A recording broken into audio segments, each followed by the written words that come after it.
In the name of God, the most gracious, the most merciful. Prophet Muhammad, may God bless him and grant him peace.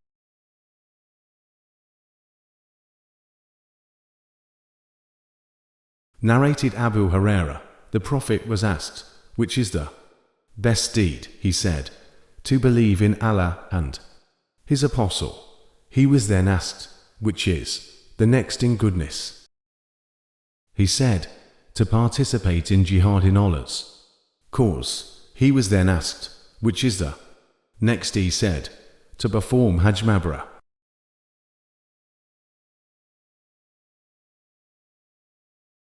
Narrated Abu Huraira, the Prophet said, whoever performs Hajj for Allah's pleasure and does not have sexual relations with his wife, and does not do evil or sins, then he will return after Hajj free from all sins as if he were born anew.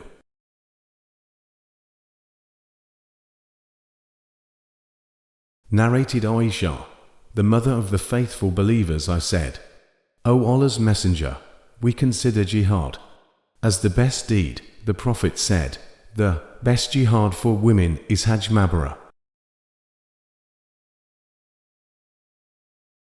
Narrated Aisha, the Prophet sent my brother, Abdul Rahman, with me to Tanim for the Umrah, and he made me ride on the pack saddle of a camel. Umar said, be ready to travel for a Hajj. Hajj is one of the two kind of jihad. Narrated Ibn Abbas, Allah's Messenger made Dhul Hulayfa as the Miqat for the people of Medina, Al-Jufa for the people of Sham, Karmel Manazil for the people of Najd, and Yalamlam for the people of Yemen. And these Mawaqit are for the people at those very places. And besides them for those who come thorough those places with the intention of performing Hajj and Umrah, and whoever is living within these boundaries can assume Ram from the place he starts, and the people of Mecca can assume Iran from Mecca.